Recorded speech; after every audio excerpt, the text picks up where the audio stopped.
Hello and welcome to the Boss Up Ball Out podcast, your trusted source for Detroit Lions news and rumors. It's your man Kurt Steele. On today's show, we give an update on some Lions players as they were approaching the opening week of the season versus the Rams. Update what they're going on with the injury updates. And do us a favor, like the video, share the video, and comment on the video. All of these things help us get this content to more Detroit Lions fans just like yourself. If you enjoy the content, please subscribe to the channel. We are on our way to 2,000 subscribers, and we are currently at 1792 as we record this show for you all this morning. Now it's time to bring in my co-host. First up is Yagtown's finest and our resident fisherman extraordinaire, LL Cool Torrance. What's going on, my guy? See, Kurt, that's something I can get behind. Happy Wednesday, everybody. All right. And y'all know who it is. 281-330-8004. Call who up on the low? Coach Mike Jones. What's going on, Lion fans? Man, now this is how our show works. We look at Detroit Lions news, headlines, or takes. If we agree, we say they are bossed up. If we disagree, we say they are balled on. And we give our take on why we agree or disagree. Now let's get into these topics for today's show. Like I said, we're going to give some injury updates on some key players. Time for Hendon Hooker to start versus the Pittsburgh Steelers. And Kalif Raymond is wide receiver number 3. I know that's something we talked about on this show a few times, but, we're going to get into that a little bit more in detail because of the comments of Dan Campbell yesterday. But first up, let's look at some of these injury updates for the Detroit Lions. All right, yesterday our guy MC DC gave a promising update on some injuries to some starters sitting out due to some minor nagging injuries. He mentioned that the Lions aims to get Jahmyr Gibbs, Sam Laporta, Dan Skipper, and Malcolm Rodriguez back at practice early next week. Now, one guy who won't be back until the week after is going to be Terrion Arnold, but he should be back to practice before the first game of the year, which is the LA Rams.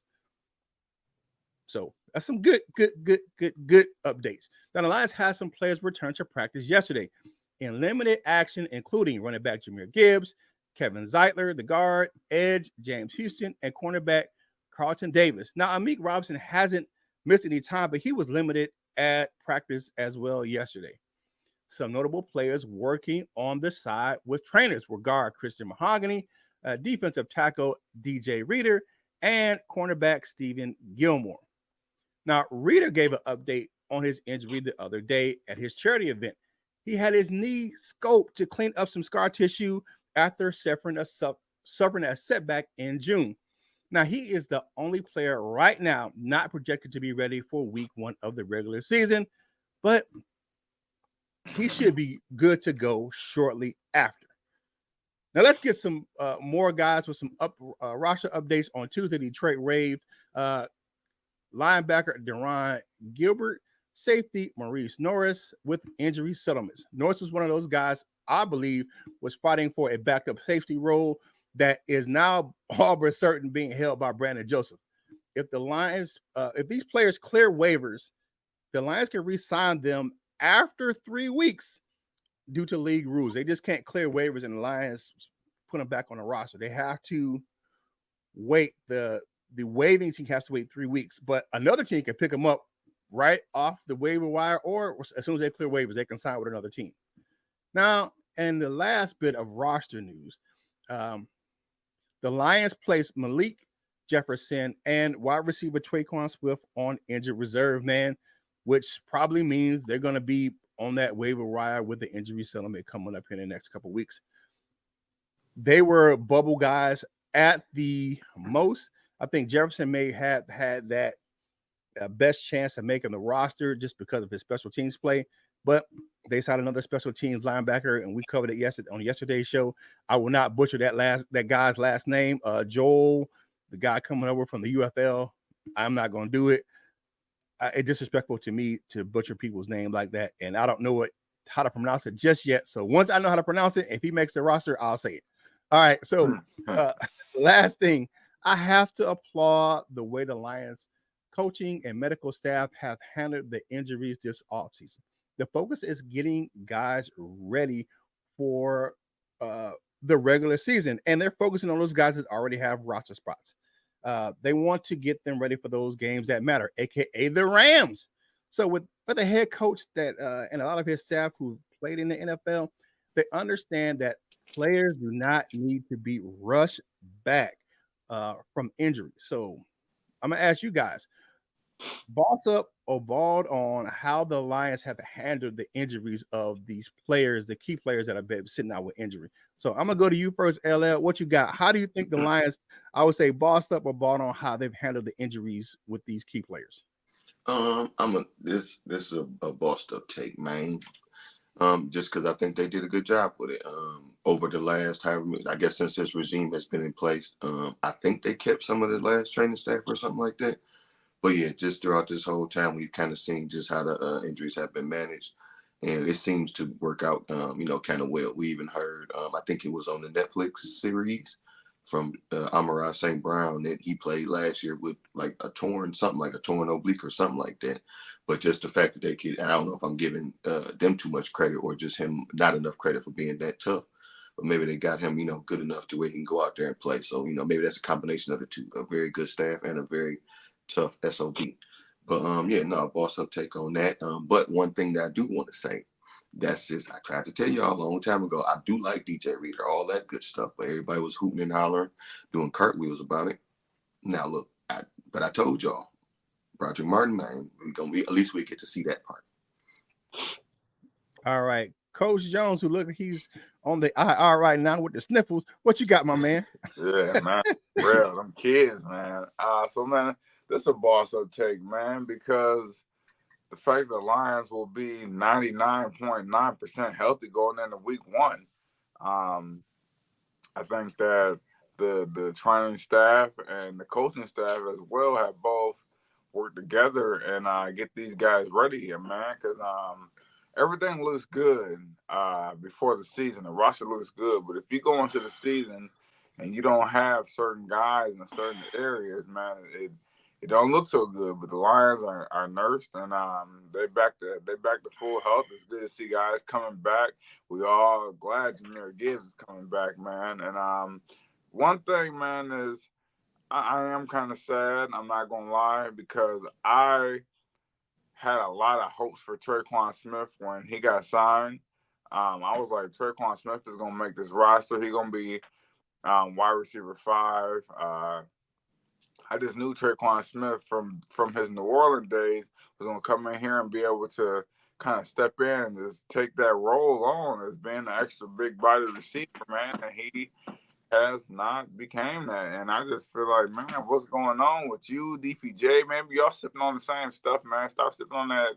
Put that yak down. Yeah. Hey, do us a favor, man. Like the video, share the video, and comment on the video. Drop us a comment. Tell us how we're doing.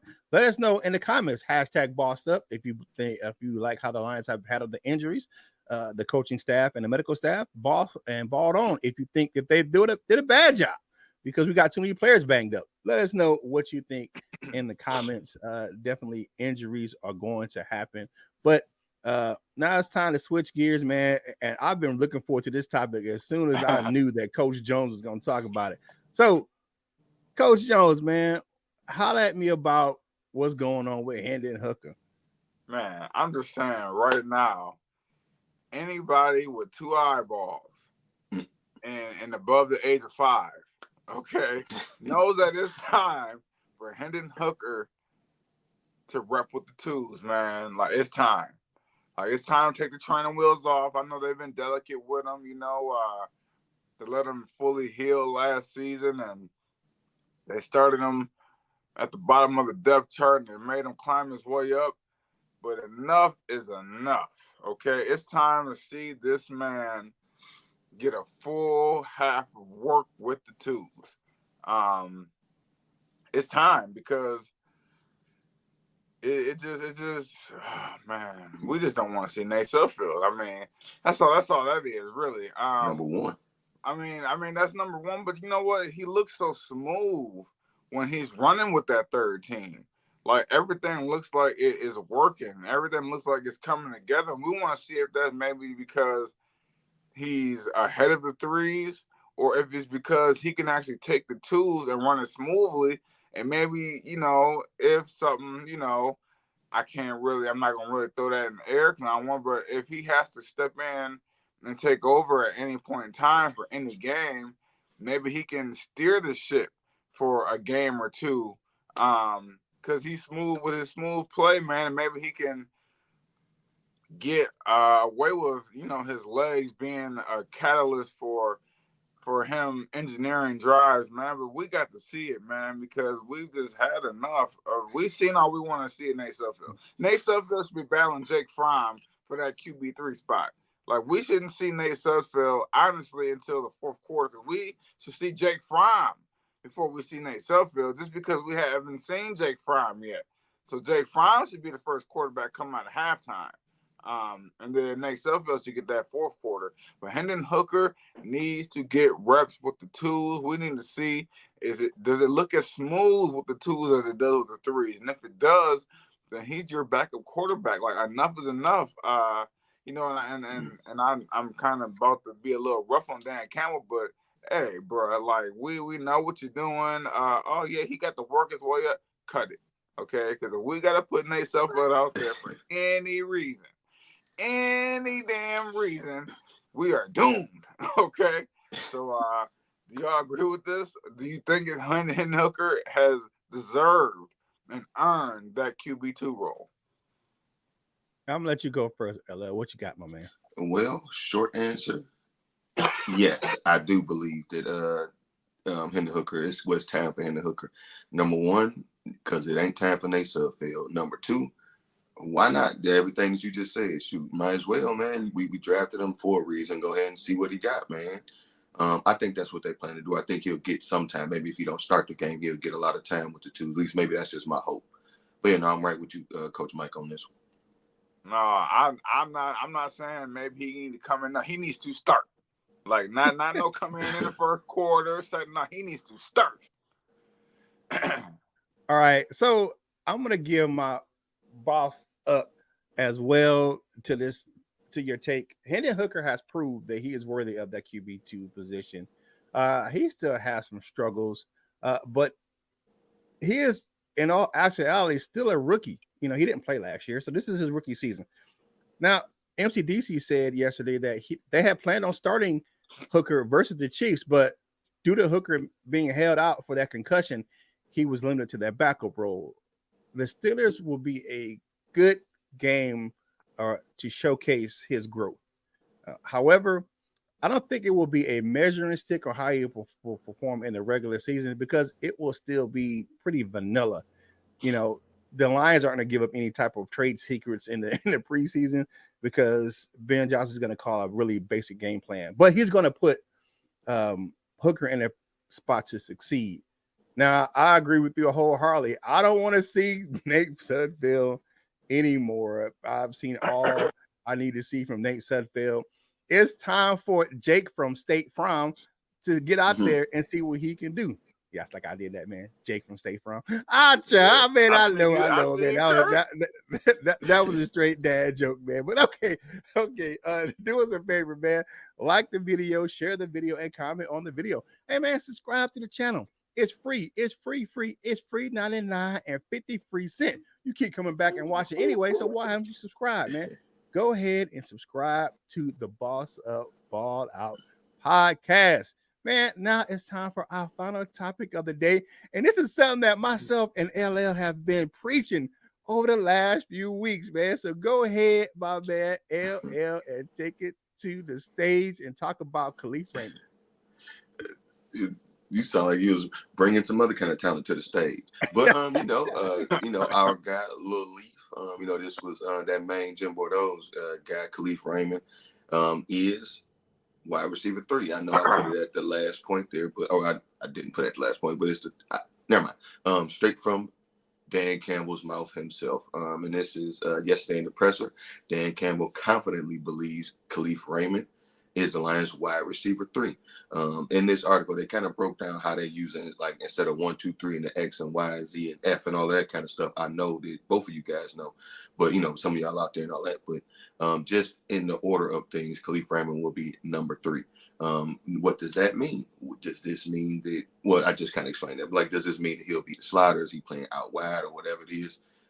They see him as the second slot. So from I guess out wide is Jameson Williams, then Amon-Ra St. Brown, and that second slot is either going to be Sam Laporta or Khalif Raymond, is what they're saying. And there's always suggestions out there. I watch a couple of the other Detroit sports shows when they talk about the Lions, and they all say we need to bring in another wide receiver. Everybody will say, oh, we need to bring in a big body wide receiver. We need to do this. That's the only kind of wide receiver that we don't got. Blah-de-da-de-da-de-da-de-da, right?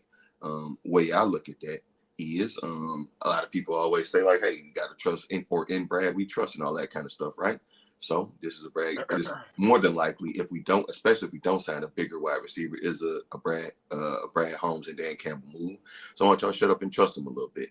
This is how it's going to be, I suppose. You know how it's going to go. They're probably not going to bring in any other players, especially not no high-priced players. And I don't really want that anyway, because I don't think we need them. But let's say if we all have talked about it, we all know what's coming up, a lot of cuts and things, right? So let's say, some roster bubble players or whatever it is, maybe some players that are out there. And I got these 2 players from an article. When they like one player to every one bubble wide receiver from every team that the Lions should look at. And I'm looking at the San Francisco 49ers. Coach Mike, I know you'll love this one. That's Ronnie Bell. I personally don't believe he's on the bubble because he just got there and he played pretty well every time they gave him a chance.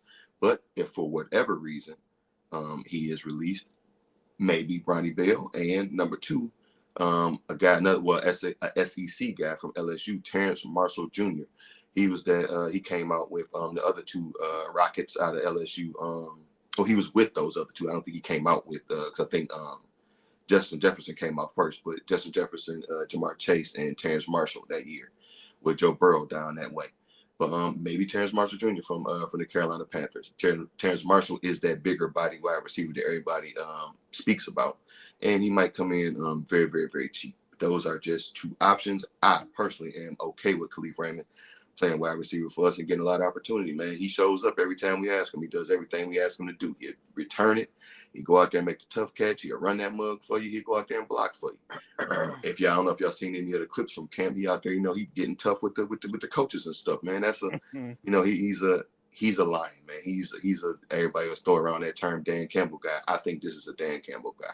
So I like Khalif Raymond, number 3. If y'all don't like it, y'all can shove about it. But not you 2 guys. What do you think? If you don't like it, tell me why. All right, I'm gonna boss up on this one as well. LL, we've discussed this, man. I'll tell this for week. Leaf is wide receiver 3, and I think people are misconstruing something. He's not a traditional wide receiver 3, but he's also not a conventional slot receiver either. Raymond can get open down the field and make plays. He's one of the fastest guys on the team. People keep talking about how fast JMO is. But Khalif Raymond is fast. He is really fast. So, and he's one of those guys that can get separation.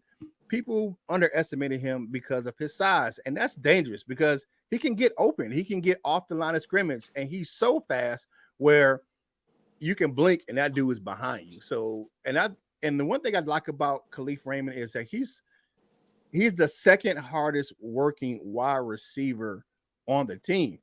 We all know who the first one is. It's Amon-Ra St. Brown because he ain't gonna let nobody outwork him. But behind him is Khalif Raymond. I watched a couple clips from practice yesterday. I don't think DPJ is off the roster just yet. He made an excellent catch. And someone brought this up the other day. I think it was you, LL, or talking about the people who were throwing DPJ the ball. And he looks more comfortable definitely with Jared Goff, but I think he'll be the wide receiver 4 if he stays on this roster. Now, Ben Johnson plans to get his players. He always have had a plan to get his players in the best position to thrive. Now, he will use Laporta and some of the other tight ends in the red zone. And there are a lot of people that are worried about the big body 50-50 ball pass catcher that we need on this roster. Ben has a plan. And guess what happened last year? The Lions didn't have one of those guys on the roster last year, and they made it all the way to the NFC Championship game. So calm it down. I'm with you, LL. Man, trust the process, man, and trust what Brad Holmes and Dan Campbell got going on for this roster. So it's bossed up for me. What you got, Coach Jones? I hate to be the bearer of bad news, but that's the ball on topic right there, man. Because I do think they still are gonna bring in a big body receiver if DPJ doesn't step up and make the squad, man. Because while it does do good to have those slot receivers, if you remember in that Super Bowl, man, where Goff was in, man, those routes got taken away. Those crossing routes, those little in and out routes. Sometimes you need a big body receiver, man, to just run to the sticks, turn around, widen your body out, sit, catch the ball, and just move the chains, man. And they just like St. Brown did against the Rams. Okay, keep going. No. I mean, I know that's right. I mean, that's right, man. But you do need one more guy, just matchup purposes, man. So yeah, like, and then too, it's what Ben Johnson said, man. Ben Johnson is looking for that, and he said in his presser about 2 weeks ago, Ben Johnson's looking for that big body guy. He said it himself. He's looking for that guy. So I think if DPJ doesn't step up, he doesn't make the roster, which I think he probably will end up making the roster. But if he doesn't, be on the lookout, man, because they might go and pick up the guy from LSU, or they might try and pick up a Traylon Burks. I just see them with that one hole, we don't need, and I just don't think that the Lions are in a position where they can just be like, well, we don't need that. No, I think they're covering all bases. You see how they got 2 corners in the draft, how everything is lining up, how they're doubling down on all these positions. They're going to get a guy. So if DPJ don't want to step up, they're going to get a guy. I got a quick question for you, Dean. Would you rather us sign a big body wide receiver or somebody to actually play out the opposite side of Hutch? That's to both of y'all if y'all want to answer. I'd rather have another proven defensive end, just because of the fact that the process of Jared Goff, man, it takes him a while to get used to receivers. We've seen that. I mean, look at Amon-Ra St. Brown's first year. It took him over half the season for Goff to get where they got in sync. So it takes a while for Goff to get in sync with wide receivers. It was the same way with DJ Chark. And with Reynolds, he kind of just came in and he already had the relationship with Jared Goff. Goff already trusted him. He knew how he wanted to, throw the ball to him. He knew how to run his routes for Jared Goff. Look how long it's taken Jameson Williams to kind of like get himself into where him and Goff are on the same page. So that's my only thing with Jared Goff, is that bringing in a big body receiver. Jared Goff, he throws some nice tight window throws, but is he a good 50-50 ball thrower? I don't know if he is. I don't really know. I really haven't seen that in his toolbox. So my thing is, if we can do what we did last year without having one of those guys on the roster, I'm okay with it going forward if we don't have one of those guys on the roster. But we did have Reynolds. You know what I'm saying? But Reynolds is a slight. He was a slight body guy. I mean, he's tall. But he's not a big dude. I mean, he wasn't finna wrestle the ball out of nobody's hands. I understand that, but he can run to the sticks. He can turn around, and he more high pointed the ball. But yeah, but too, you just need that, man. I know you got those guys who find their little routes and find their hole, but sometimes you gotta go and get that mug, man. I mean, and right now, I go get a guy as St. Brown. That's our go get it guy. He gonna go get it because ain't nobody gonna wrestle the ball from that dude. Answer the question, Mike. What's up? You want the wide receiver or wide receiver? He's already answered. He said he want a wide receiver. Oh, my bad. I mean, not really. If you putting it up against like a wide receiver versus a pass rush. I'm taking pass rush all day. I'm a D-line coach, man. What the hell? Yeah, he a D-line coach, man. Hey, just making sure. Hey, thank you guys for watching, checking us out, man, right here on the Boss Up Ball Out podcast. Like the video, share the video. See, and this is what we do here on this channel, man. We do organic debate, man. We ain't got no hot takes, man. We gonna say what the hell we feel and mean it. So that's what we do right here on the Boss Up Ball Out podcast, man. Do us a quick favor. You know, we ask you all every time, man, but make sure you follow the crew on your favorite social media platforms, man. You know, you got Coach Mike Jones over there. He got some good shorts over there on his YouTube channel. So check out Wolverine Sports Talk on his YouTube channel, man. Y'all know how, man. If you want to get some good fishing videos, go check out my man LL Cool Torrance over there on his channel as well. And yeah, y'all know I do my thing, man. I kick it around on my channel as well. Check me out on Facebook, man. You can find all the content and go over to KurtSteele.com and check out more content from your boy Kurt Steele, man. Now it's time for parting shots on this hump day, baby. Go ahead, Coach Jones. You up first today. What you got? Man, guess what, man? I think we found our Jake Bates.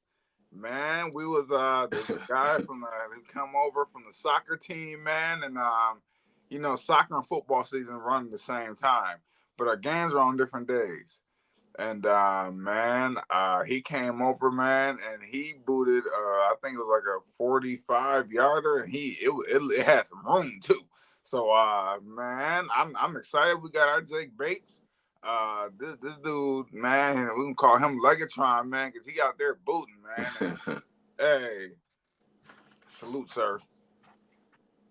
Yeah, I ain't call. See, we call other kickers in Detroit Legatron. I said I'm calling Jake Bates Greg with the leg. All right, what you got, my man? Well, of course, happy Wednesday. Dollar conies are kind of scarce, so find your best coney deal. I just want to end with this. Coach Mike, I'm going to let you slide by trying to blame the wide receivers for Jared Goff not being able to complete them passes over the middle, because Chicago do that too. They just know that that's where he like to go, and he can't throw it nowhere else because his arm is a water pistol. What the hell? I don't know about that, man. You watch some of them tight throws he threw to Sam Laporta last season. He was fitting the balls into the yeah.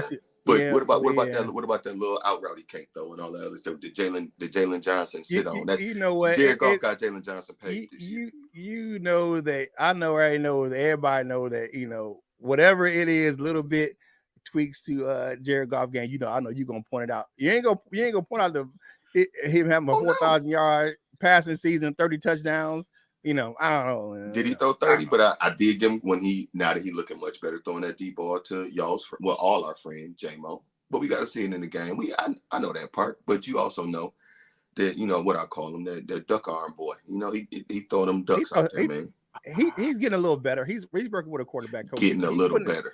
He's getting some better. Like that touchdown he had against the Bucks to St. Brown in that corner. That was a nice tight spiral right over, and he dropped the thing right in the bucket to St. Brown in the NFC divisional game. Mm-hmm. All right, so for your man Kurt Steele, man, thank you guys for having that midweek break with us right here on the Boss Up All Out podcast, man.